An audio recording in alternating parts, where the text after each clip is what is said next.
What are you? I mean, what do you do? Un ours et une souris, ça va pas, enfin c'est pas... C'est pas quoi? C'est pas convenable, ça se fait pas. Les ours en haut et les souris en bas, c'est ça? Eh ben oui, depuis toujours c'est comme ça, voilà. Mais comment tu fais pour être aussi con, bordel? Je me vois mal parler de mon âme avec vous. Et vous, qu'est-ce que vous faites dans la vie? Je suis critique à Objectif 32. Critique de quoi? Du cinéma. Ah bon? Et votre objectif, c'est d'avoir 32 lecteurs? Espèce de hippie de merde! À qui la faute, monsieur le commissaire? Hein? Moi, je roulais tranquillement, doucement, à ma droite. Et c'est monsieur qui brûle un stop et qui m'emplâtre. Écoutez tous, ou bien vous arrêtez vos micmacs, ou bien je sors les dossiers tout de suite. L'Infini Détail, le podcast, bienvenue à tous dans ce nouvel épisode consacré aujourd'hui à West Side Story, film de Steven Spielberg qui remake le film éponyme de 1961 réalisé par Robert Wise. Et pour aborder ce gros morceau de la fin de l'année, je suis avec ma complice habituelle Mathilde Lemaire. Bonjour Mathilde. Bonjour Guillaume. Comment ça va? Ça va très très bien, et toi? Mais merveilleusement bien, je suis ravi, il fait un soleil radieux et on est quand même enfermés entre quatre murs par amour de l'art pour aborder le film de Spielberg. Alors, classique absolu des années 60, connu, vu, revu, encore diffusé aujourd'hui, je crois même qu'il est ressorti en salle à l'occasion du remake. Ouais, tout à fait. Voilà. Mais commençons par l'essentiel. Qu'est-ce que ça raconte, West Side Story? Eh ben, West Side Story, ça raconte l'histoire, donc dans le New York des années 50, de deux gangs rivaux qui s'affrontent. On a d'un côté le gang des Sharks, qui sont des immigrés portoricains, et de l'autre le gang des Jets, qui sont des Américains d'origine européenne. Et au milieu de ce chaos, une histoire d'amour fulgurante entre Maria, la sœur de Bernardo, le leader des Sharks, et Tony, l'un des leaders des Jets. Oye, Javi! Ponle fuego, vamos!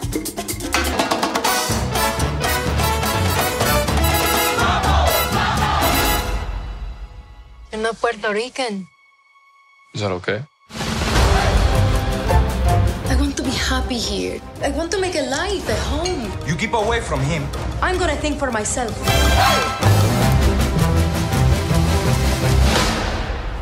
Get your shoes on.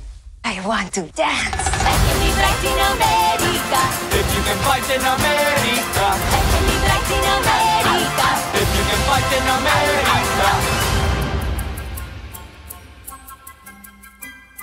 La comédie musicale, c'est l'aristocratie de ce métier, il n'y a rien de plus dur. C'est Claude Lelouch qui disait ça à l'occasion du vidéoclub auquel il a participé pour Combini, et ma foi il n'a peut-être pas tort vu que ça fait hyper longtemps que Steven Spielberg caresse l'idée de réaliser une comédie musicale. Alors certes il l'a un petit peu fait avec le générique d'intro de, je sais pas si tu te souviens, du deuxième Indiana Jones avec la chanson Anything Goes. Oui, c'est une scène de cabaret un peu. Ouais, c'est ça, le récit débute là-dedans, un cabaret je crois au fin fond, je sais plus c'était à Shanghai il me semble, ou dans un quartier chinois, il y a très longtemps que j'ai pas vu le film. Mais voilà, c'est tout ce que Steven Spielberg, je crois, a signé de purement musical dans sa carrière, en tout cas de manière aussi évidente. Mais pour ce qui est de réaliser un musical, un vrai, il a repoussé ça donc jusqu'à 2018-19. Et ma foi, pour son coup d'essai, on peut dire qu'il n'est pas petit joueur, vu qu'il s'attaque donc à un monument du genre, le West Side Story de 1961. Alors moi j'avais vu le film original il y a une quinzaine d'années, c'est même un des films qui m'a fait apprécier un genre auquel j'étais allergique, le musical. Je suis pas devenu fan depuis, mais j'y suis en tout cas beaucoup plus ouvert et je pense que c'est grâce à ce film-là. Et je ne l'avais plus revu avant qu'on le regarde ensemble, il y a 2 semaines, quelques jours avant d'aller découvrir le remake. Ouais, tout à fait. Alors moi j'ai découvert le film de Wise il y a 2 semaines. Je l'avais jamais vu. Pourquoi? Parce que, comme toi, je suis pas une grande fan de comédie musicale, en tout cas de comédie musicale type Broadway. Parce qu'à côté de ça, il y a des opéras rock, si on peut appeler ça comme ça, que je trouve assez chouettes, comme The Rocky Horror Picture Show. Le roi des opéras rock, ouais, bien sûr. Ouais, ou Phantom of the Paradise de Brian De Palma. Ah pardon, c'est lui le roi. Je sais pas, je te laisse débattre avec toi-même.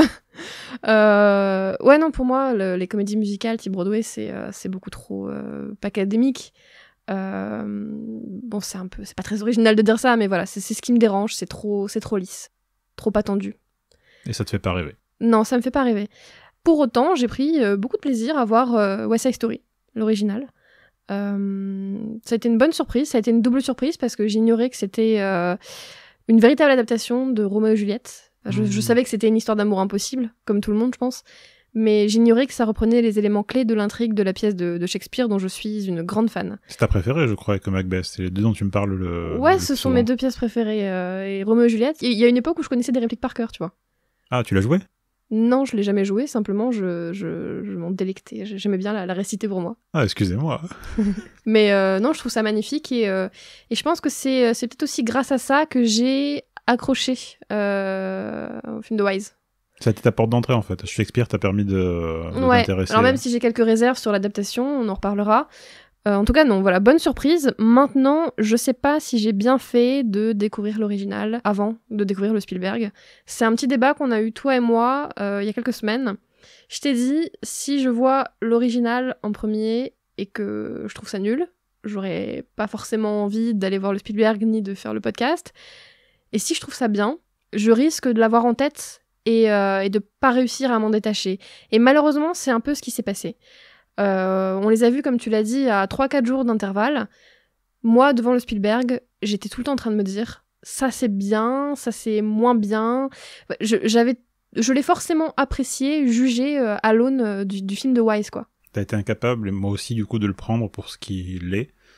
En fait, on a fait des points de comparaison pendant... Bon, pas à haute voix, mais dans nos têtes, en fait, toute la séance, on a Si, à haute voix dans la salle. Ça, oui, ma chère, vous comprenez, Robert Wise n'avait pas les moyens de Spielberg il y a 60 ans. Non, même s'il y avait... C'était le matin, il n'y avait pas grand monde, mais quand même, on s'est pas permis ça. Mais donc, c'est un peu la question qu'on va poser, en fait. On n'a pas su, nous, se détacher du film de Robert Wise. Est-ce que c'est notre faute parce qu'on a vu les deux films de manière trop rapprochée, ou est-ce que c'est plus la faute, entre guillemets, de Spielberg, qui n'a pas su, ou peut-être voulu s'approprier complètement ce classique? Ben, ma foi, c'est ce dont on va parler tout au long de ce podcast. Bah écoute, je pense qu'on peut commencer par discuter des décors. Chez Spielberg, j'entends, parce que c'est un truc qui nous a séduit, toi et moi, non ? Beaucoup séduit, même, c'est un élément majeur de la réussite du remake. Alors, petite précision, Janusz Kaminski, le chef opérateur, et Adam Stockhauser, le chef décorateur, sont deux hommes qui occupaient déjà ces postes sur un film précédent de Spielberg qui était Le Pont des Espions, sorti en 2015. Alors c'est un thriller plongé en pleine guerre froide, et dont le héros, un diplomate joué par Tom Hanks, menait des négociations des deux côtés du mur de Berlin. C'est un récit où la ville, bon c'est un peu un cliché critique de dire ça, mais la ville avait une importance majeure, c'était un personnage à part entière dans Le Pont des Espions, et donc la réussite du décor était essentielle au récit. Bon, Adam Stockhauser, pour le clin d'œil complice à ma complice, justement, est aussi le chef décorateur d'un film qu'elle adore, qui est Ready Player One, devant lequel quel souvenir, j'ai tellement bien dormi. Quelle magnifique sieste, bon sommeil réparateur. En tout cas, ces deux hommes-là sont également sur West Side Story, et c'est pas du tout étranger, en fait, à la réussite formelle du film. Donc cet élément, le décor par lequel Spielberg se réapproprie vraiment le film original, ça vient aussi du fait que West Side Story, avant de parler d'une guerre des gangs, avant de parler d'un amour impossible, avant de se lancer dans des élans shakespeariens, le récit parle d'une ville. Et cette ville, elle est présentée de manière très différente dans les films de Wise et de Spielberg. Premier exemple de cette réappropriation par le décor, c'est tout simplement la scène d'introduction. Steven Spielberg a conservé l'idée sonore du film de Robert Wise avec les sifflements et les claquements de doigts qui donnent le tempo, mais il leur a donné un sens nouveau. Pourquoi ? Parce que le lieu de l'action, chez lui, ce sont des ruines en devenir. On s'apprête à démolir le quartier pour lesquels se battent les Sharks et les Jets. Ces ruines, à l'écran, elles déclenchent une émotion très très différente. On commence vraiment faut imaginer qu'on commence sur un chantier. Spielberg désamorce en fait quelque part par ce décor les enjeux du film original en montrant que les personnages se battent pour un territoire sur le point d'être rasé. Chez Robert Wise, New York, c'est une carte postale. Chez Spielberg, c'est une zone sinistré, on est très vite au ras du sol, dans des bâtiments éventrés, avec une caméra même qui contemple très très longuement un énorme boulet de démolition qui est immobile avant que les ouvriers ne se mettent au travail. C'est un peu triste, hein, parce que tu t'attends à voir un truc très très chatoyant, il est assez séduisant en fait malgré tout le film de Robert Wise. Les rues sont très très... Ouais. Ça parle d'une guerre des gangs, mais c'est pas The Warriors, quoi. Les rues sont très clean, c'est très très bordeaux, encore une fois. Ouais, c'est vrai. Là, il y a un côté un peu plus funeste. Hein. Deuxième exemple qui est très très parlant, c'est l'entrée en scène de Tony, donc le personnage central et figure majeure du groupe des Jets. Chez Robert Wise, son entrée en scène se fait en extérieur, il est en haut d'un escalier qui mène à une cave, parce qu'il bosse dans une espèce de petit drugstore, donc on le voit porter des caisses. Et en fait, toute son entrée en scène se fait le temps d'un dialogue où il est près d'un escalier menant à la cave du drugstore, alors que chez... Oui. Pardon, il faut peut-être préciser juste le contexte de cette scène. Riff, qui est le leader des Jets et le meilleur ami de Tony, justement vient le voir pour essayer de le récupérer parce que Tony a un peu déserté le gang des Jets, quoi. Il veut un peu s'en détacher, se remettre dans le droit chemin. Et du coup, on a cette scène, c'est une scène de discussion en fait entre Riff et Tony. Riff essaie de convaincre Tony de l'accompagner au bal qui doit se tenir dans la soirée. Absolument, voilà, c'est vrai, il faut le rappeler. Donc alors, l'enjeu narratif, du coup, autant résumer vos pour les deux films parce que l'enjeu narratif est le même. Riff veut convaincre Tony de venir au bal. Deux différences majeures entre Wise et Spielberg. Chez Spielberg, on apprend très clairement que Tony sort de prison. Ouais. Voilà, c'est quand même ce qui lui donne une aura vraiment extrêmement différente, un vécu un peu plus, un peu plus prégnant. Et le changement majeur, on y revient, c'est le décor. Chez Wise, la présentation du personnage se fait à l'extérieur, c'est très lumineux. Chez Spielberg, ça se passe littéralement dans la cave du drugstore.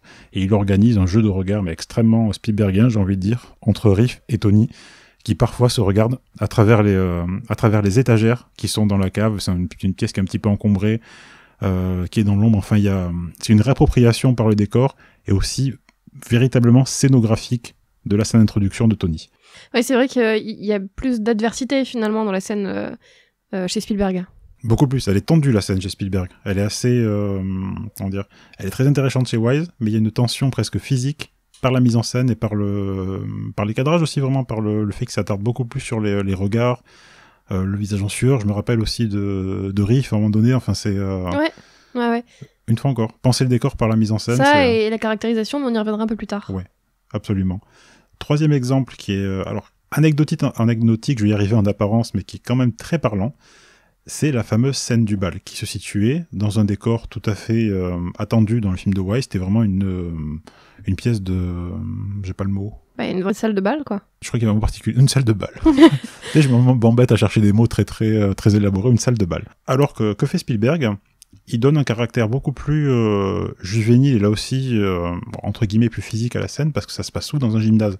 Il y a vraiment des gradins et un terrain de basket avec des paniers. C'est dans cet endroit-là que le bal a lieu et que les Sharks et les Jets se défient, cette fois-ci sous forme dansée, littéralement. Et différence majeure aussi dans cette scène, c'est là que se rencontrent Tony, notre héros, et donc Maria, l'élu de son cœur, pour qui ils ont un coup de foudre mutuel tous les deux. Et en fait, Spielberg organise leur rencontre derrière les gradins. Donc on a un couple comme ça qui se forme derrière des gradins, ils se mettent loin de la foule déchaînée. Et on les voit comme ça se lancer des premiers regards, se séduire, et c'est une très très très belle scène, et dont la tonalité et l'émotion est extrêmement différente du film de Robert Wise, où l'image était intégralement floutée pour ne laisser apparaître que Tony et Maria, chacun au bord du cadre. Voilà. Oui, enfin, pardon, ce que tu veux dire, c'est que dans la version originale, ils sont en fait au milieu des danseurs. En plus. Ils sont au milieu des danseurs, et c'est pour ça que le décor est flouté, en fait. Exactement, voilà. Et Robert... Par un procédé technique qui fait un peu vieillot, quoi. Ouais, qui fait un peu daté aujourd'hui, mais c'est vrai que c'est par un pur procédé technique, comme tu dis exactement, c'est juste que le couple était isolé à l'écran, alors que Spielberg les isole physiquement du reste du groupe. Voilà, là encore, il y a une émotion différente qui naît, une forme d'intimité qui est très très prégnante, là encore une fois, et c'est un choix qui est vraiment payant. Et ensuite, dernier exemple, alors qui est un peu moins évident parce qu'il faut vraiment avoir vu là pour le coup le film de Wise il y a pas longtemps peut-être pour le capter, mais c'est intéressant de le citer. La chambre de Maria, donc le personnage féminin principal, faut imaginer que la porte de sa chambre est composée de carreaux de toutes les couleurs. Il y a un carreau jaune, un carreau rose, un carreau bleu, un carreau rouge, et ça occasionne des jeux de lumière assez puissants en fait chez Robert Wise. Et il y a notamment un plan qui est super, mais qui est complètement cheaté, comme on dit, c'est du pur trucage, où les deux personnages, Tony et Maria, se prennent dans les bras. La lumière, on le devine, passe à travers ces carreaux multicolores, et en fait, derrière les personnages sur le mur, on voit littéralement donc les carreaux rouge, jaune, bleu sur le mur. Les personnages devraient être éclairés par ces carreaux à ce moment-là, en fait. Physiquement, ça devrait être comme ça, sauf que, par un trucage, on a les personnages à contre-jour, leur silhouette, et les carreaux ils se découpent sur les carreaux, la lumière des carreaux qui sont derrière. Ce qui est totalement impossible, mais le plan est superbe. Et Spielberg a non seulement récupéré, mais vraiment, vraiment réinventé cette idée dans un autre lieu. C'est le moment où Tony et Maria partent dans un musée, qui est une ancienne église, où ils se déclarent leurs flammes. Ils se mettent même à genoux et ils sont face à un vitrail. Et la lumière passe à travers le vitrail et vient, et du coup éclaire leur visage avec toutes les couleurs permises par ce même vitrail. Donc c'est très très discret, je sais pas si c'est conscient, mais en tout cas moi c'est l'émotion devant le Spielberg, devant cette scène, m'a rappelé l'émotion que j'ai eue devant le Robert Wise, alors que les deux scènes sont fondamentalement différentes et se passent même pas au même endroit. Alors je sais pas si tu as eu la sensation vis-à-vis des décors, la même sensation vis-à-vis des décors en général, mais c'est vrai que c'est un élément qui est hyper important. Ouais, totalement, je suis d'accord avec tout ce que tu viens de dire, hein. Les exemples sont très pertinents. Alors je sais même pas si on l'a dit en fait, les décors sont magnifiques. On l'a pas dit? Je crois qu'on l'a pas dit. Les décors et la photo. La photo est sublime, avec des teintes bleutées. C'est incroyable. Ah, c'est vraiment très très beau. Régal visuel. Je disais en début d'émission, le chef déco et le chef op sont les mêmes que sur le Pont des Espions, qui avaient déjà ces somptueuses teintes bleutées, avec un propos très différent. Mais esthétiquement, il y avait déjà de ça. Ouais, c'est vrai que beaucoup de scènes de nuit, par contre, il me semble, dans le Pont des Espions, peut-être un peu plus sombre. Oui, c'est un film plus lumineux par essence, le West Side Story, enfin le remake de West Side Story.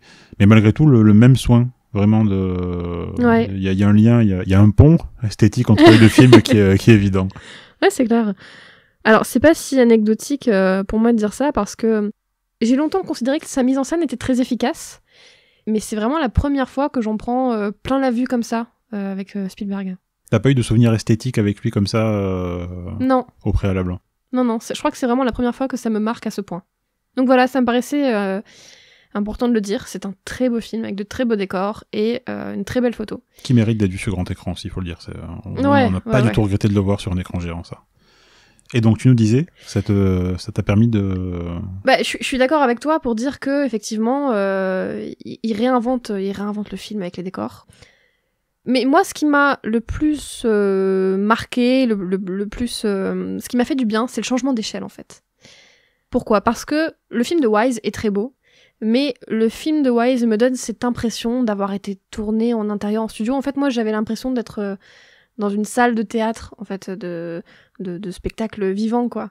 Alors, j'aime beaucoup le théâtre, j'aime beaucoup le ballet, mais c'est vrai que je préfère le cinéma d'abord. Et quand je vais voir un film, je m'attends pas à avoir du théâtre filmé. Alors, sans dire que le film de Wise, c'est du théâtre filmé, mais en tout cas, on avait des espaces très fermés, en fait. Des espaces bien délimités, un éclairage très artificiel. Voilà, tout ça donnait vraiment cette impression de studio. À l'inverse, chez Spielberg, on a des espaces beaucoup plus ouverts, beaucoup plus vastes. On a beaucoup plus de plans larges, il me semble, sur New York. Et moi, j'ai eu l'impression très agréable que Spielberg, en fait, abattait les murs du théâtre, qu'on en sortait, en fait. Ça a été une vraie bouffée d'air.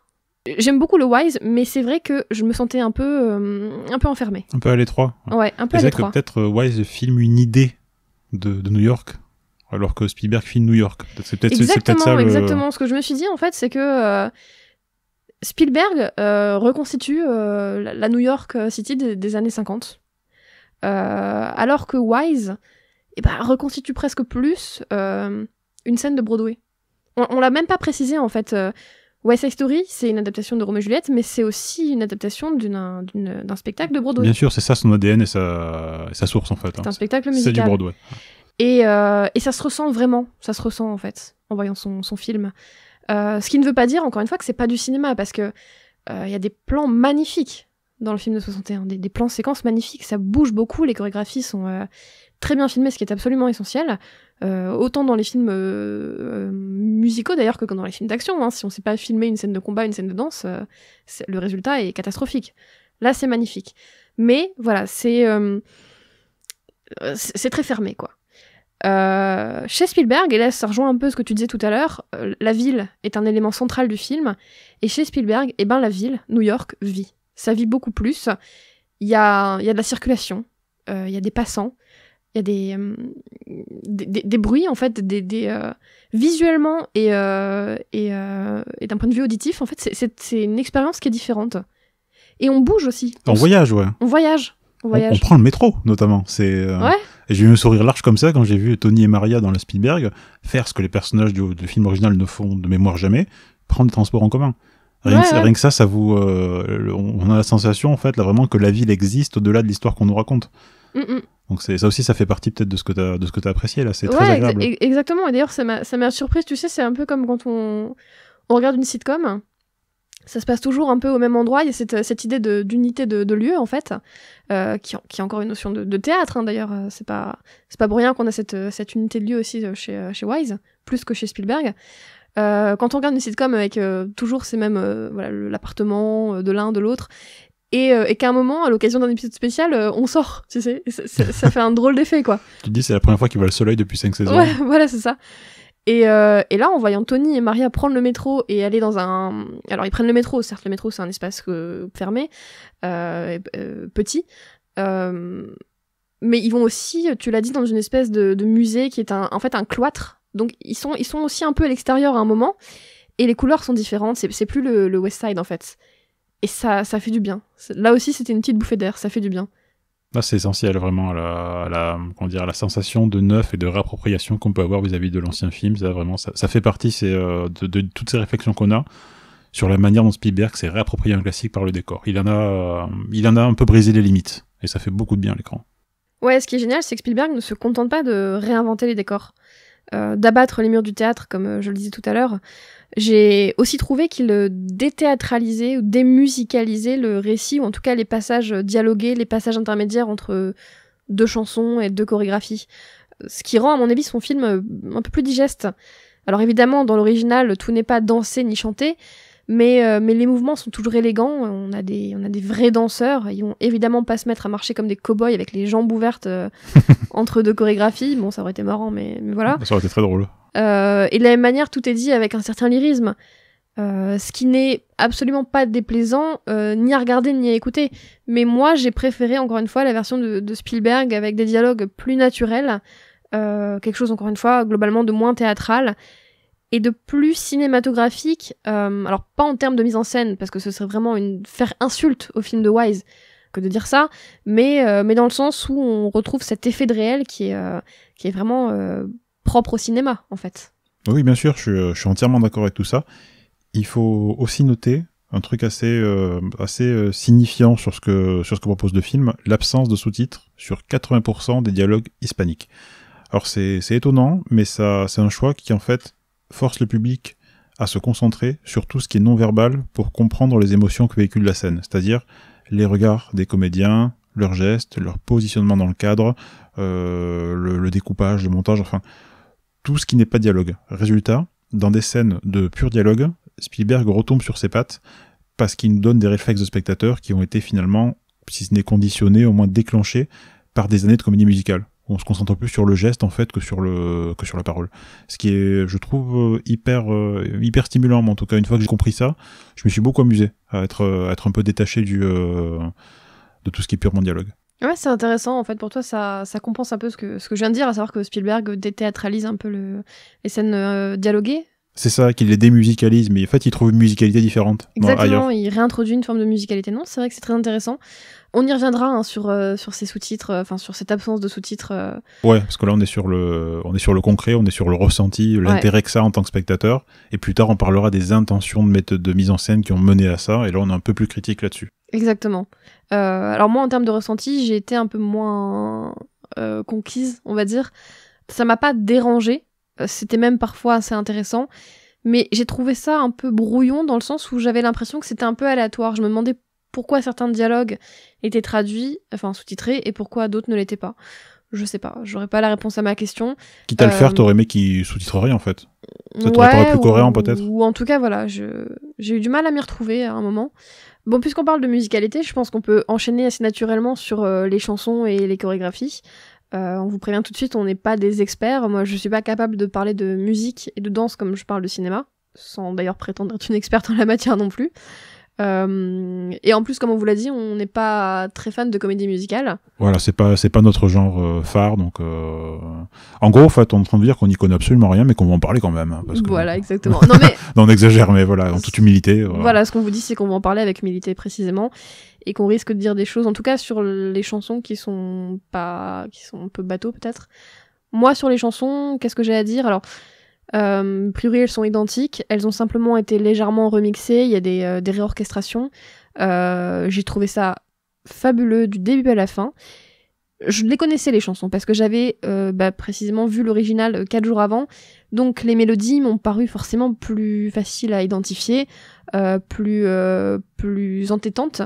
J'ai aussi trouvé que les voix étaient plus nettes, mais ça je pense que c'est une question de progrès technique parce qu'il faut rappeler que le film de Wise a 60 ans. A l'air de rien. Il a été remasterisé, c'est génial, puis en plus on l'a vu sur une télévision quoi. Absolument, donc on n'avait pas le son spatialisé. Peut-être que si on l'avait vu en salle, comme il est ressorti dans quelques cinémas à l'occasion du remake, peut-être qu'on aurait mieux mesuré le travail.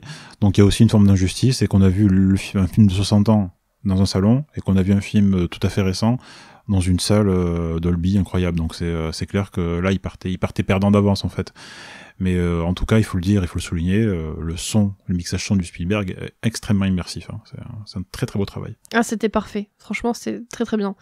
2 choses que je peux dire avec un peu plus de certitude concernant les chansons ou la musique en général. Il y a des voix que j'ai préférées dans le remake, notamment la voix de Maria, la jeune actrice et chanteuse donc Rachel Zegler qui remplace Natalie Wood. J'ai trouvé que sa voix était moins aiguë, plus puissante et dans l'ensemble plus agréable à écouter. Voilà, c'est un détail, c'est clairement anecdotique, mais encore une fois, c'est un film musical, je pense qu'il faut en parler un peu. En revanche, dans l'original, j'avais trouvé les chansons d'amour assez pénibles et ça n'a pas vraiment changé dans le remake. C'est toujours sirupeux, hein. Ouais, c'est très mièvre, quoi. Alors ça, je l'ai dit en début de podcast, j'aime pas trop les comédies musicales type Broadway, c'est aussi un genre musical qui me plaît pas. Voilà, c'est une question de goût. Je pense que c'est très subjectif, très personnel pour le coup, ce que je suis en train de dire. Mais ces chansons d'amour sont représentatives de tout ce que peut être Broadway quand Broadway sur les violons en fait. Donc c'est clair que si on n'aime pas ça, c'est là à ce moment-là, c'est pas possible d'adhérer. Pour le coup, j'aurais voulu que certaines de ces chansons, je parle en fait des chansons qui sont interprétées par Tony et Maria, j'aurais bien aimé qu'elles soient en partie réécrites. Je pense notamment à cette chanson finale, alors pour le coup qui est un duo entre Maria et Anita, quand Anita en fait essaie de convaincre Maria de ne pas partir avec Tony, de ne pas s'exiler avec lui, et que Maria lui répond en disant mais si, enfin en l'occurrence elle dit non Anita tu ne comprends pas, je l'aime, j'ai besoin de lui, il m'aime, il a besoin de moi, et c'est hyper répétitif et je trouve ça super pénible à écouter quoi. J'avais une prof de français en première qui se foutait souvent de la gueule des chansons en anglais, supportait pas parce qu'elle disait mais cette langue n'a aucune invention, c'est toujours I love you, I need you, oh là là. Ouais, ça m'a beaucoup fait rire et c'est assez vrai en fait, quand les chansons en anglais qui sont médiocres, les chansons d'amour médiocres, c'est souvent ça. Et là, c'est clair qu'on retombe un petit peu dans cet écueil. Non, j'ai été très surprise en voyant l'original, hein. J'ai trouvé ça assez peu inventif. À côté de ça, il y a d'autres chansons, on va en parler comme America, qui sont formidables, attention. Je parle uniquement des chansons d'amour. Qui concernent vraiment Tony et Maria, voilà. Exactement. Donc voilà, c'était une petite parenthèse sur les chansons. Je pense qu'on a un peu plus de choses à dire sur, non pas les chorégraphies, mais les scènes dansées. Enfin, les scènes de danse. Alors, les chorégraphies, moi, je suis pas capable de dire si elles sont meilleures dans l'original ou dans le remake. Je pense qu'elles se valent. Je pense que les danseurs se valent également. Par contre, dans l'original, je trouve qu'on a de meilleures compositions picturales. Je vais nuancer un peu ce qu'on disait toi et moi tout à l'heure. Ou en tout cas, ce que je disais quand je disais que qu'en voyant le film de Wise, j'avais eu cette impression enfin, que ça avait vraiment été tourné en studio de bout en bout, que c'était... De trop voir les racines de spectacle sur scène dans un film cinématographique. Alors, qui est super par ailleurs, le Wise, il faut le répéter aussi. Hein, mais, voilà. Oui, il est magnifique. Je le nuance précisément parce que ce côté studio, ça fonctionnait à merveille pour les scènes de danse. D'une manière... Enfin, c'est très logique, en fait, parce que tout simplement, ça rappelle le cadre d'une scène au sens de plateau de danse, quoi. Des espaces fermés, bien délimités, avec peu de choses qui rentrent dans le cadre, ce qui nous permet de nous concentrer sur les danseurs. La chanson America est un très bon exemple. Dans cette chanson, en gros, pour résumer, les membres du gang des Sharks et leurs petites copines se chamaillent gentiment sur le thème de l'immigration et de l'intégration aux États-Unis. La scène se déroule intégralement sur un toit de nuit, le toit de leur immeuble, et on l'a revu tous les deux cette scène, il n'y a rien quasiment dans le cadre. Il y a 1 ou 2 murs de briques, le ciel à peine étoilé, on ne voit rien, il n'y a pas de linge qui pend, il n'y a pas de... on voit pas les lumières, ou quasiment pas de New York, de la ville, en arrière-plan. on ne voit que les danseurs qui ont des costumes magnifiques avec un code couleur très prononcé, c'est-à-dire que leurs costumes, je crois, sont orange et violet. Enfin, voilà, c'est beaucoup plus uniforme, c'est plus agréable à regarder.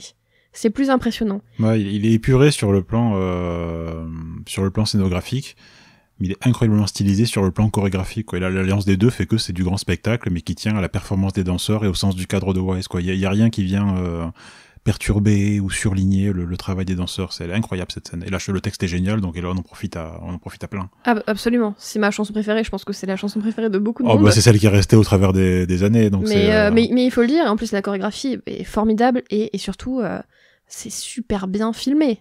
C'est vraiment essentiel, quoi. En plus, c'est d'autant plus impressionnant qu'ils sont super nombreux. Je crois qu'il doit y avoir 15 garçons, 15 filles, et ils sont là à se tourner autour, à se chamailler gentiment. Il y a une espèce de petite rivalité, mais très amicale. Et non, c'est assez spectaculaire. Chez Spielberg, bon, c'est aussi spectaculaire, mais pour des raisons différentes. Et moi, personnellement, ça m'a moins plu. Chez Spielberg, d'une part, la scène se passe le matin, donc 2 jours, et dans plusieurs lieux différents, parce qu'en fait, les danseurs descendent dans la rue. D'abord, je crois que ça commence, ils sont dans leur immeuble. Ils descendent dans la rue, et ils dansent dans la rue, au milieu des voitures, des passants, des étals de marché.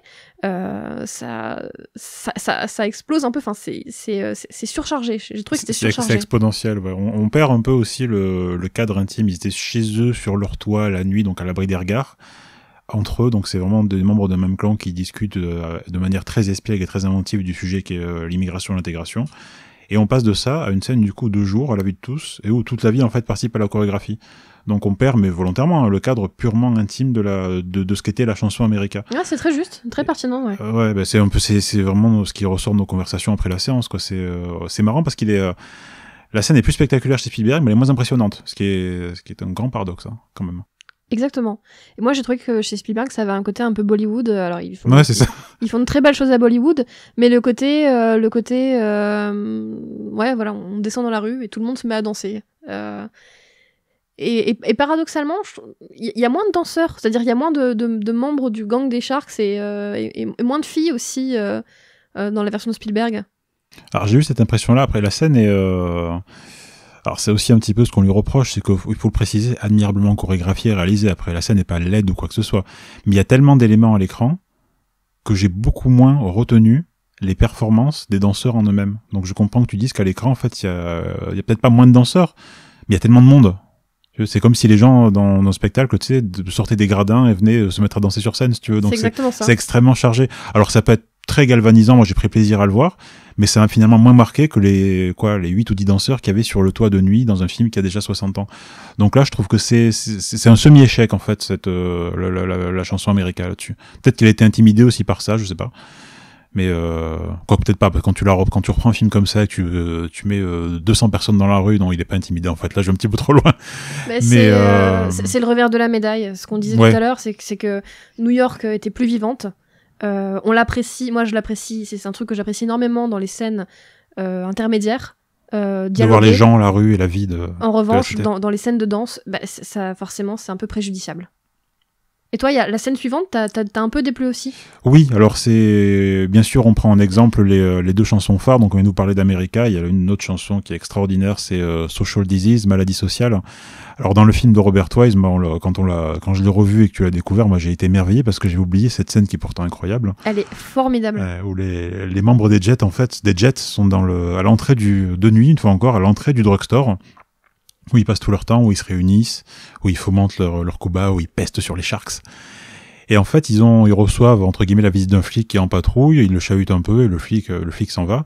Et ensuite, ils passent, je crois, 3 minutes à imiter le flic, et à se mettre à danser en reprenant sa gestuelle, sa voix, et petit à petit, ils imitent différentes parties du corps administratif et judiciaire. C'est-à-dire qu'ils vont imiter une psy, ils vont imiter ensuite un juge, et c'est d'une inventivité absolument renversante. Et pourquoi la scène est géniale, je m'en suis rendu compte en voyant celle de Spielberg qui m'a déçu, c'est qu'ils prennent un lieu tout à fait commun, c'est-à-dire un petit morceau de rue, un drugstore, et ils le transforment en d'autres lieux au fur et à mesure, en lieux représentatifs de l'institution. Ça va être la prison parce qu'il y a une grille qui mène à une arrière-cour dont ils vont servir pour simuler des barreaux. Ils vont prendre 2-3 caisses pour simuler aussi je crois les marches qui mènent à à un endroit où se trouve une autorité supérieure en la personne d'une psychiatre, vous voyez, qui est là. Et c'est à la fois pertinent, hilarant, inventif. Cette scène est un monument, voilà, vraiment, je trouve. Elle est au moins aussi bien que America, finalement. Ah ouais, non, mais c'est deux. Et moins connu, enfin, en tout cas, moins attendu quand tu découvres le film tardivement. Parce que la chanson est peut-être, d'un pur point de vue musical, est peut-être un petit peu moins entêtante. En revanche, la scène est tout aussi formidable, si ce n'est plus inventive. Ah ouais, c'est sublime. Et donc, j'attendais, je pense, comme Spielberg au tournant là-dessus, et bien entendu sur America. Et vraiment, sur la scène Social Disease, pour moi, il s'est quelque part planté. Pas parce que la scène est mal exécutée, pas parce qu'il n'y a pas d'effort de chorégraphie, mais parce que, au lieu de la situer dans le drugstore, et dans ce petit coin de rue la nuit, la scène se situe dans un commissariat, en fait. Et 2 jours, là aussi. Ouais, ça se passe 2 jours, mais vu que je me rappelle plus, vu que c'est à l'intérieur, mais en tout cas, on perd aussi le caractère intime, nocturne du film de Robert Wise. Donc c'est très volontaire. Mais là où, dans le film de Robert Wise, on transforme un lieu anodin en 4 ou 5 lieux représentatifs de l'autorité judiciaire, Spielberg situe sa scène dans un lieu qui est déjà un lieu d'autorité judiciaire, on est dans un commissariat. Donc en fait, ça perdait en impact, et je l'ai regardé d'un œil un peu distrait, quoi. J'ai pas du tout été emporté comme je l'ai été par le film de 1960. Donc voilà, et paradoxalement, le film de 2021 par rapport à son époque est moins moderne que le film de 61 par rapport à son époque, et ma foi, j'ai envie de dire par rapport à la nôtre, parce que pour l'avoir revu il y a pas longtemps, la scène est époustouflante, hein, vraiment. Je suis parfaitement d'accord avec toi, moi aussi j'ai été déçue par cette scène. Peut-être qu'il faut ajouter que... Alors deux choses en fait. Dans l'original, tous les membres du gang des Jets sont présents, il me semble, et surtout ceux qu'on identifie le mieux, et en l'occurrence Riff, c'est celui qui est le mieux caractérisé, c'est le leader. Chez Spielberg, ils sont 5 ou 6, il me semble. Donc là encore, comme pour America, il y a moins de danseurs, en tout cas moins de danseurs principaux. C'est un peu sous-dimensionné. Ça renverse la vapeur, ouais, c'est étonnant. Autant America, il y a trop de monde et du coup on voit plus les danseurs. Et là, il y a vraiment moins de monde. Donc c'est un peu déséquilibré. Et autre chose, c'est que dans l'original, j'ai l'impression que les acteurs dépendent. Alors tu l'as dit, il y a des barreaux, il y a des caisses, ils s'en servent, mais ils jouent moins avec ce qu'il y a autour d'eux, avec le matériel, etc. Et puis, du coup, on se focalise plus sur leur mimique en fait. Ils sont pas mauvais dans le remake, hein, mais dans l'original, ils sont formidables. À un moment, par exemple, on l'avait oublié, mais comme on a revu cette scène, on a tilté. Ils imitent un psy et ils prennent un accent allemand. Et c'est hilarant. Oui, c'est vrai, c'est génial. C'est hilarant. Dans le film de Spielberg, il y a moins de petits détails intéressants comme ça. Et il y a là encore un peu trop de choses dans le décor. Ils manipulent les bancs, en fait, les objets qui sont dans le commissariat. Et à la fin, ils envoient un bloc de feuilles en l'air, et donc toutes les feuilles retombent en s'éparpillant dans la salle. Et j'ai pas aimé cette idée. Je trouve que là encore, c'était trop chargé. Ouais, grande déception pour cette scène, qui une fois encore n'est pas mal exécutée, et qui, il faut le rappeler en toute humilité, aura peut-être un intérêt incroyable et pourra passionner les gens qui découvrent en fait l'histoire avec le film de Spielberg. Voilà, c'est vraiment un regard de gens qui ont vu les deux films à 4 jours d'écart. Donc voilà, on a quelques réserves sur les chansons et les chorégraphies, ou en tout cas sur les scènes de danse. En revanche, moi j'ai trouvé que dans le Spielberg, les personnages étaient globalement mieux caractérisés. Ils m'ont paru moins naïfs que dans l'original, et je pense notamment au personnage de Tony, donc le personnage principal. Dans le film de Robert Wise, il est interprété par Richard Beymer, si je me trompe pas. Alors Richard Beymer, il est très beau, il joue très bien, il chante très bien, il danse très bien, mais son personnage est d'une naïveté confondante. Enfin, moi j'ai l'impression qu'il sourit naïvement du début à la fin. Il est très uniforme. Sauf à la toute fin, évidemment, quand il pense que Marie est morte. Mais en tout cas, voilà, c'est, comme tu dis, très uniforme, très lisse. À l'inverse, chez Spielberg, donc le personnage est interprété par Ansel Elgort, que j'aime bien. Je ne cache pas avoir un petit faible pour lui. Je le trouve très beau et très charismatique, même s'il paraît très juvénile, en fait. Son personnage est plus travaillé, il a plus d'épaisseur, il a un peu plus de background. On apprend, et tu le disais tout à l'heure, dans la scène introductive dans la cave du drugstore, qu'il a fait de la prison. Qu'il est allé en prison parce qu'il a battu à mort ou quasiment un gamin d'une autre bande. Et qu'il est rongé par la culpabilité. Et que c'est pour ça qu'il veut s'éloigner des Jets et se remettre dans le droit chemin. Et ça, ma foi, ça change beaucoup de choses. Je sais pas ce que t'en as pensé, mais moi j'ai trouvé que c'était quand même beaucoup plus intéressant. Même si je me suis pas trop attachée, encore une fois, à l'histoire d'amour, enfin, j'y reviendrai, entre Tony et Maria, mine de rien, le fait d'avoir cette de savoir que c'est pas un personnage complètement naïf, qui peut être très violent, ça le rend plus intéressant. Ah ouais, je suis entièrement d'accord. C'est un des ajouts les plus intéressants du film de Spielberg, le personnage de Tony. Il a un passé qui fait qu'on s'intéresse beaucoup plus à ce qu'il est en train de vivre avec les dilemmes qu'il a vis-à-vis des Jets et de Maria et de tout ce qui fait le sel de West Side Story, en fait. C'est très très bien vu de la part de Spielberg. Ouais, complètement. Et puis je pense que le fait que Spielberg accorde plus d'importance aux scènes dialoguées, les déthéâtralise un peu comme je le disais tout à l'heure, ça aide, ça profite à la caractérisation. Enfin, il y a plus de place pour la caractérisation, pour les personnages. Je trouve que le personnage qui profite le plus de ce travail qu'a fait Spielberg ou ses scénaristes, c'est Riff. Riff qui est interprété par un superbe acteur, Mike Feist.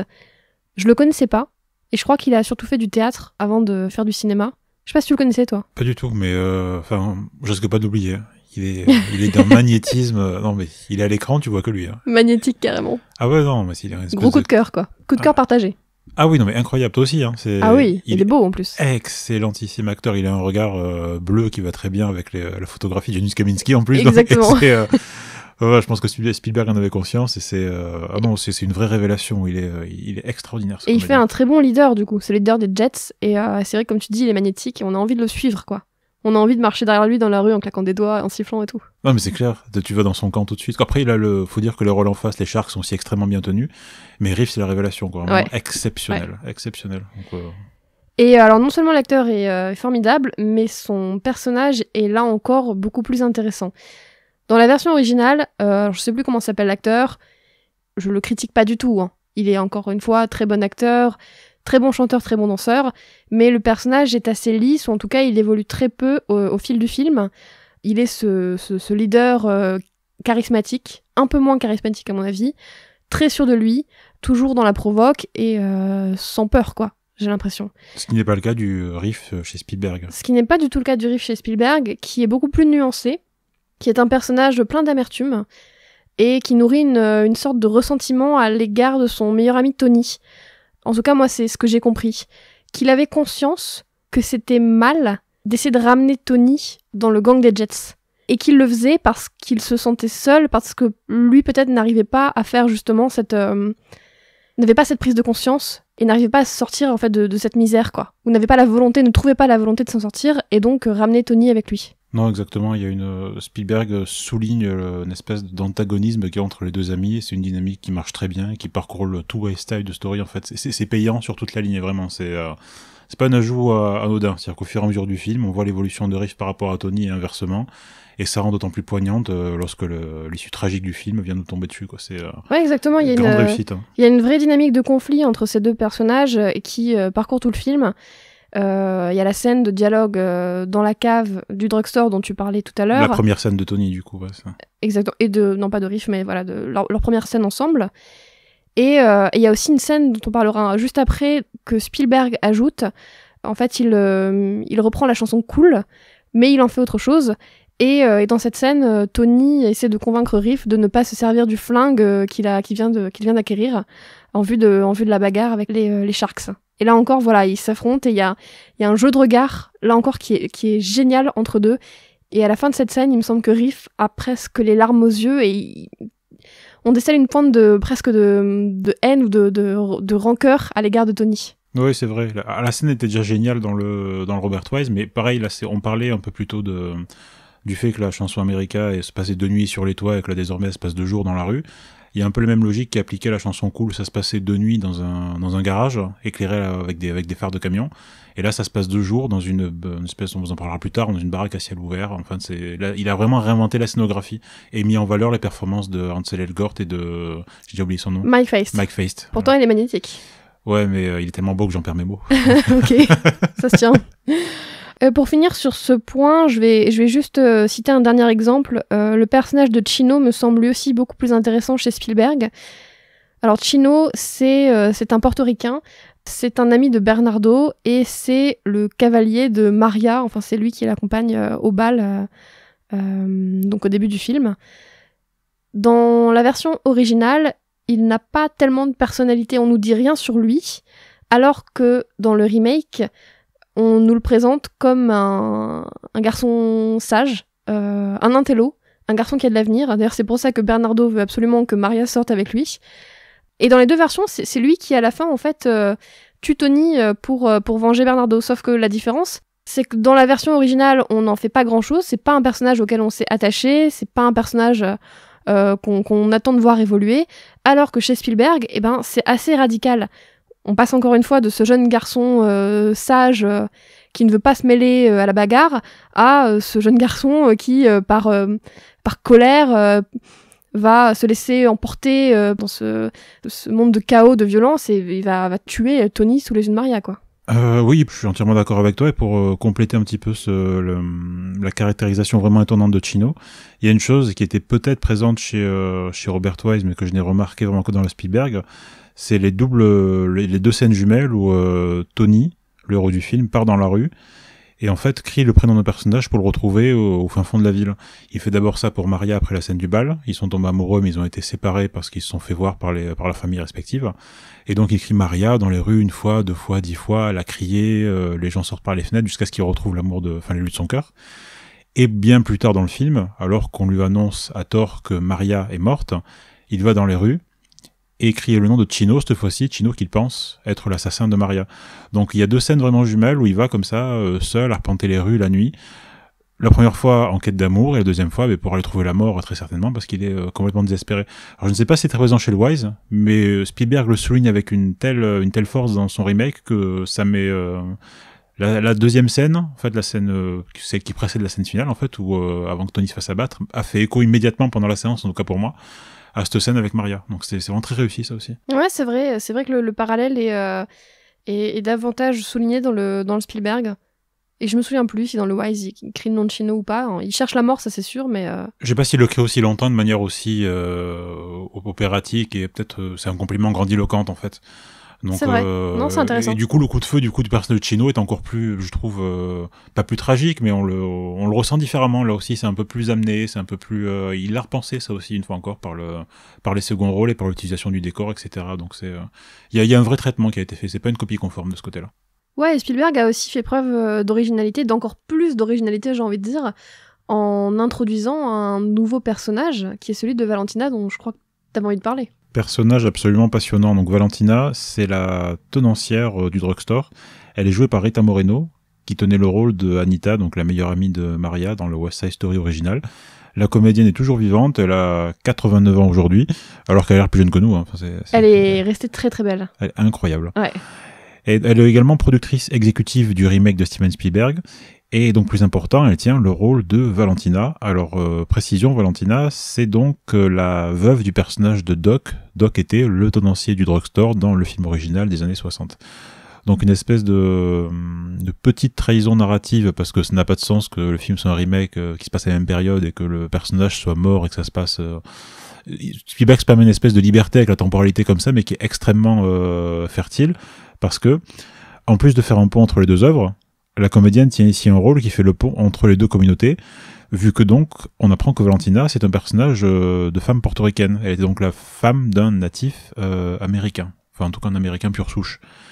Sa présence est doublement pertinente parce que c'est elle, et non plus Doc, le patron du drugstore jadis incarné par le génial Ned Glass, qui va empêcher le groupe des Jets de commettre un viol collectif lorsque Anita vient frapper à leur porte pour leur annoncer une funeste nouvelle, si je me trompe pas. Pas exactement. En fait, Maria demande à Anita, c'est après la mort de Riff et de Bernardo, Tony se cache dans le drugstore. Maria le sait, elle veut lui faire passer un message, mais elle est retenue par le flic qui l'interroge. Elle demande à Anita d'aller porter ce message. Anita s'y rend, malheureusement, le gang des Jets, quasiment au complet, s'y trouve également. Ils vont la chahuter et puis ils vont carrément essayer de la violer avant que Valentina débarque et les en empêche. Voilà, donc c'est une scène terrible. Ouais, terrible dans le film de Robert Wise et tout aussi terrible dans le film de Steven Spielberg, mais avec une émotion extrêmement différente, parce que du coup, on vit la scène d'une manière nouvelle. C'est plus Doc, mais c'est Valentina qui va empêcher les Jets de commettre ce viol dégueulasse. Et en fait, au-delà de l'aspect dégueulasse du crime, au-delà de son indécence morale évidente, là, il y a Valentina qui voit un monde s'écrouler. Elle a vécu dans sa chair le fait de partager la vie, d'épouser un homme qui n'était pas de sa communauté. De sa communauté, tout simplement. Pour elle, c'était chose naturelle, elle l'a fait pendant des années. Et tu me dis aussi, c'est une figure très respectée à la fois des Sharks et des Jets. Absolument, c'est une femme portoricaine qui respectait les Jets, ces mêmes Jets qui sont en train de violer une femme portoricaine. Voilà, et pas n'importe laquelle, vu qu'ils violent le personnage de Anita, ce que tu me faisais remarquer, Anita, donc au rôle qui était tenu par Rita Moreno. C'est ça, donc en quelque sorte, elle se sauve elle-même. Exactement, à 60 ans d'écart. Elle fait un bond dans le passé ou dans le futur, c'est difficile à dire. On ne sait pas. mais oui, c'est vrai qu'elle joue ces deux rôles, c'est hyper intéressant en fait. Ouais, elle assiste au viol de son personnage. Et moi, ce que je trouve intéressant, c'est que... Au personnage qu'elle tenait il y a 60 ans. Ouais, c'est que en fait, le fait que ce soit une femme qui vienne sauver Anita, qui vienne interrompre cette scène horrible, ça a encore plus de poids. Quand elle débarque dans la pièce et qu'elle leur dit « Mais qu'est-ce que vous faites ? Mais vous vous rendez compte de ce que vous êtes en train de faire, de ce que vous êtes devenus ?» On voit sur les gamins, on voit sur leur visage une forme de stupéfaction, de honte, parce qu'ils la respectent, cette femme, et ils sont en train de violer une femme qui lui ressemble. Absolument, donc c'est doublement honteux, il y a une espèce de... Je sais pas quel est le mot juste, de quelque chose qui se joue en fait entre Anita jeune et Anita entre guillemets âgée, donc Rita Moreno. Il y a une, je sais pas quel mot employer, une forme de sororité entre elles qui se met, qui est immédiate. Elles se comprennent, on sent qu'il y a quelque chose de... C'est plus viscéral. Le fait qu'une femme vienne sauver le personnage d'Anita rend la chose encore plus viscérale au-delà du choc moral, ça devient vraiment physique. Et c'est extrêmement bien senti, réalisé de main de maître par Spielberg, une fois de plus. Donc là aussi, une des réussites a priori discrètes, mais que Rita Moreno vienne sauver son propre personnage qu'elle incarnait il y a 60 ans, c'est d'une puissance assez rare sur le plan à la fois émotionnel, thématique et même scénaristique. Hein. Donc ça, brillant. Vraiment. Je suis d'accord, c'est très bien pensé. Très bel apport. Côté récit, il y a assez peu de changements en revanche dans la version de Spielberg. Alors il y a quelques scènes nouvelles, celle par exemple qui se déroule dans le métro puis dans le cloître entre Tony et Maria. C'est une vraie nouveauté, c'est un vrai apport du remake. Mais Spielberg s'est surtout attaché à réagencer des scènes qui existaient déjà plus ou moins chez Wise en fait. Et moi j'ai trouvé ça plutôt efficace, cette espèce de réagencement, de remontage. Il a su en plus créer une petite attente chez moi, parce que les deux scènes centrales dont on a longuement parlé, que sont America et Social Disease, ne se situent pas du tout au même moment dans l'intrigue en fait. Chez Wise, ces scènes se déroulent entre la scène du bal et la scène de la rencontre entre les Jets et les Sharks pour déterminer le lieu et l'heure de la bagarre. Tout ça se passe le soir, le premier soir, parce que l'histoire se déroule sur 48 heures, quoi. Chez Spielberg, ces scènes se déroulent le matin, donc après la rencontre entre les Jets et les Sharks, qui a lieu non pas dans leur QG, le drugstore, mais dans les toilettes de la salle de bal. J'ai trouvé ça assez cool, cette scène beaucoup plus courte, plus dynamique. Voilà, et en tout cas, je me suis dit, pendant 5 ou 10 minutes, je me suis dit, mais où sont America et Social Disease ? Alors, ça y est, c'est le matin, on n'a pas eu droit à ces scènes.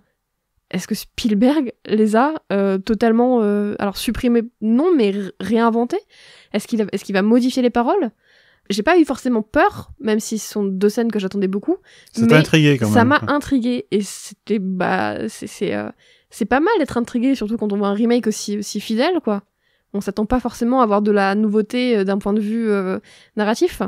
Donc bon point pour Spielberg là-dessus. Deuxième scène qu'il me paraît intéressant d'évoquer, c'est celle de la chanson Cool. Dans l'original, cette scène se déroule après la bagarre. Riff et Bernardo sont morts, les Jets sont affolés, ils courent partout, ils finissent par se réunir dans un espèce de garage, de parking, et l'un de leurs leaders commence à leur dire cool boy, parce qu'ils ils ont envie d'en découdre avec les Sharks. Donc ça se déroule encore une fois de nuit, en plus dans un endroit très fermé, très sombre. À l'inverse, chez Spielberg, cette chanson se déroule en amont de la bagarre, et surtout, il lui donne un sens différent. Les paroles sont les mêmes, mais le sens est différent, puisque c'est Tony qui vient dire cool boy à son pote Riff qui vient de choper un flingue. Il essaie de le dissuader, non seulement de se battre, mais surtout d'y aller avec le flingue. Et moi, j'ai trouvé que cette scène était beaucoup plus intéressante, surtout que la chanson est pas dingue. Pour moi, la mélodie est pas dingue. Ça m'a paru un peu long dans la version originale. Là, j'ai trouvé que c'était plus dynamique. Et surtout, ça renforce les enjeux, Parce que non seulement il y a cette fameuse dynamique de conflit entre Riff et Tony, mais en plus, il y a cet enjeu qui est le flingue, quoi. On le voit pas, ça, dans l'original. Non, c'est vraiment novateur. On se demande à quoi il va servir. Est-ce que Riff ou Bernardo vont se faire tirer dessus et non poignarder, ou est-ce que quelqu'un d'autre va mourir? Non, c'était carrément intéressant de faire ça. Oui, en plus de ça, c'est d'autant plus intéressant qu'on vous disait en début de podcast que Spielberg se réapproprie le film original par le soin qu'il apporte au décor. Et c'est tout aussi vrai pour cette scène qui n'est donc plus une scène nocturne mais diurne, qui ne se passe plus en intérieur dans un garage mais en extérieur. Et je sais pas pour toi, mais quel décor, hein. C'est une maison éventrée au bord de la rivière. Magnifique. On en reparlera un peu plus tard des décors, mais c'est vrai que c'était vraiment beau. C'est sûrement l'une des plus belles scènes d'ailleurs. Ah, c'est époustouflant de beauté, quoi, de la scénographie, le rythme, la lumière, le fait que les mouvements de la rivière derrière, etc. Et il y a un petit côté jeu vidéo en plus dans la scène. Alors je sais pas si c'est hérité de Ready Player One vu que c'est le même réalisateur et le même chef décorateur, tu vois.